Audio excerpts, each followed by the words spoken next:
कर्ण महाभारत का एक ऐसा योद्धा था जो शायद अर्जुन को भी हरा सकता था। अपने पिता सूर्यदेव से मिले कवच और कुंडल के कारण कर्ण अमर था।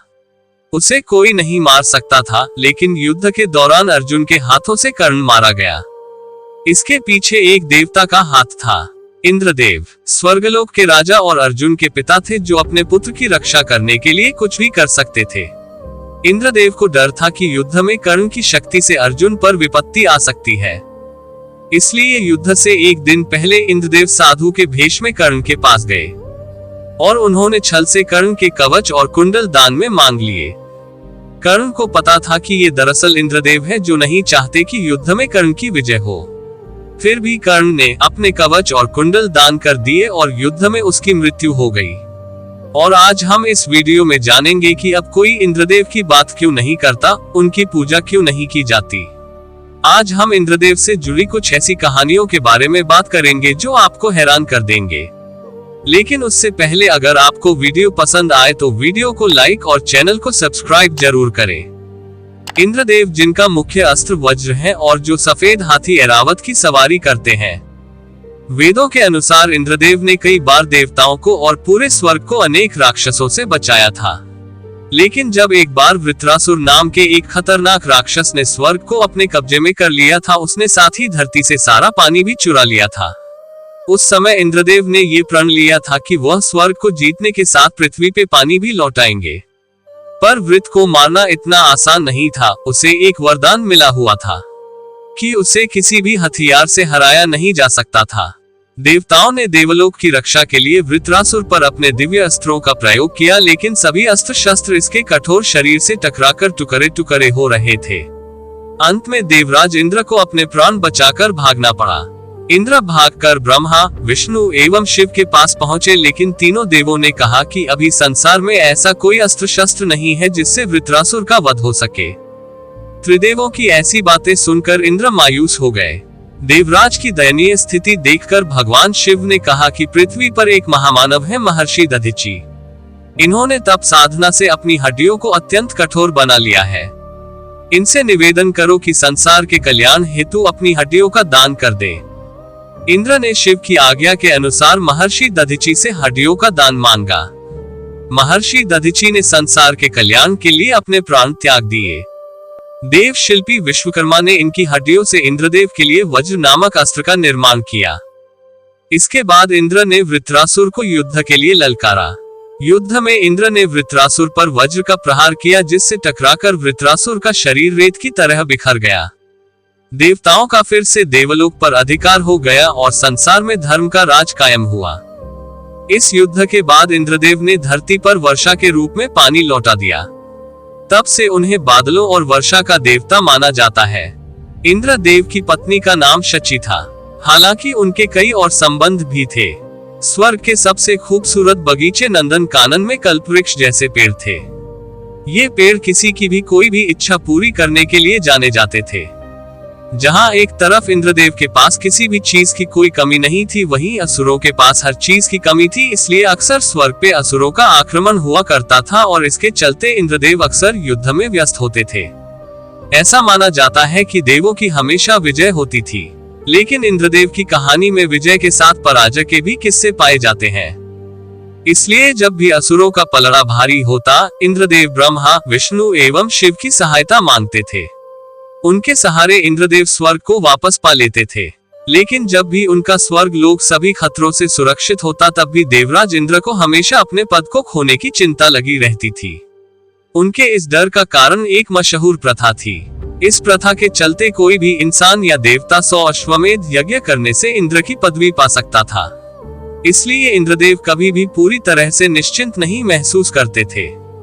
वो हमेशा अपने पद को लेकर असुरक्षित महसूस करते थे। धीरे धीरे अपने पद के असुरक्षित होने और उनके बढ़ते अहंकार के साथ इंद्रदेव को लगने लगा कि दूसरों पर उनका पूरा कंट्रोल होना चाहिए।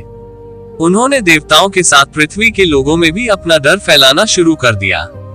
उनका कहना था कि अगर कोई भी उनके खिलाफ गया या किसी ने भी उनका निरादर किया तो वो वर्षा रोक देंगे।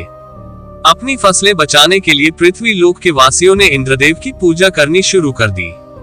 इंद्रदेव हमेशा यज्ञ या तपस्या कर रहे इंसानों और ऋषियों से भयभीत रहते थे। उनके मन में एक ही विचार आता रहता था कि ये लोग कहीं तपस्या और यज्ञ करके मुझसे मेरा सब कुछ छीन ना ले। इसी कारण इंद्रदेव तपस्या भंग करने के सभी कुटिल प्रयास करते, चाहे उसके लिए उन्हें कुछ भी करना पड़े। इसलिए भगवान इंद्र नई नई तरकीबों से लोगों की तपस्या और यज्ञ में बाधा डालने की कोशिश करते थे। यहाँ तक कि अपनी पत्नी अप्सरा और उर्वशी को भी साधकों के साथ अवैध संबंध बनाने के लिए और साधु संतों की तपस्या भंग करने के लिए भेज देते थे। ऐसे ही एक दिन जब इंद्रदेव ने गुरु विश्वामित्र को तपस्या में लीन देखा तो उन्होंने मेनका नाम की एक अप्सरा को उनके पास ध्यान भंग करने भेजा और ऐसा करने में वो सफल भी हो गए। इंद्रदेव में अहंकार के साथ उनकी काम वासना भी कम नहीं थी और इस बात का प्रमाण हमें अहिल्या की कहानी से मिलता है। अहिल्या महर्षि गौतम की पत्नी, जिनकी सुंदरता के चर्चित तीनों लोकों में हुआ करते थे। एक बार उन्होंने अहिल्या के साथ समय बिताने का फैसला किया, ये जानते हुए कि वो शादीशुदा थी। इंद्रदेव अहिल्या से मिलने पृथ्वीलोक आए। एक दिन जब महर्षि गौतम अपने घर से बाहर गए हुए थे तब इंद्रदेव ने गौतम ऋषि का रूप धारण किया और चुपके से झोपड़ी के उस कमरे में चले गए जहां अहिल्या सोई हुई थी और उनसे शारीरिक संबंध बनाने की इच्छा जाहिर की। अहिल्या इंद्र को पहचान नहीं पाए और पति गौतम समझकर स्वीकृति दे दी, लेकिन कुछ ही समय में अहिल्या को यह एहसास हो गया कि वो उनके पति नहीं थे। अपने आप को उनसे दूर कर जब अहिल्या ने सवाल किए तो उन्हें पता चला कि वो दरअसल इंद्रदेव थे। पर जब महर्षि गौतम वापस आए और उन्होंने ये सब देखा तो वो बहुत क्रोधित हो गए। उन्होंने अहिल्या को एक पराये पुरुष के साथ देखकर उन्हें श्राप दे दिया कि वो पत्थर की शिला में तब्दील हो जाए और उन्हें तब मुक्ति मिलेगी जब त्रेतायुग में स्वयं भगवान विष्णु श्री राम के रूप में अवतार लेंगे और वनवास के दौरान तुम्हें स्पर्श करेंगे। इसलिए वाल्मीकि रामायण के बालकांड में बताया गया है, श्री राम जब अहिल्या के पास आकर उनके पत्थर के रूप को छूते हैं तब उन्हें इस श्राप से मुक्ति मिल जाती है। दूसरी तरफ इंद्रदेव को भी महर्षि गौतम ने एक भयानक श्राप दिया और श्राप ये था कि इंद्रदेव के शरीर पर 1000 स्त्री योनियां आ जाएंगी। ये श्राप मिलने के बाद इंद्रदेव की हालत बहुत बुरी हो गई थी। किसी भी देवता से उनका ये रूप देखा नहीं जा रहा था, इसलिए देवताओं ने ब्रह्मदेव की सहायता मांगी।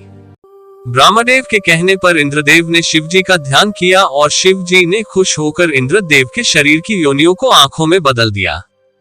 इसीलिए इंद्रदेव को 1000 आंखों वाले देवता कहा जाता है।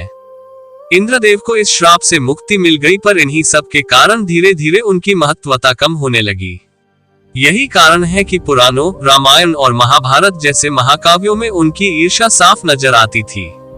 इंद्रदेव का अहंकार इतना बढ़ गया था कि अगर कोई उनकी पृथ्वी लोक पर पूजा नहीं करता तो वो उन्हें वर्षा रोग के दंड देते, लेकिन अब समय आ गया था इस अहंकार को तोड़ने का।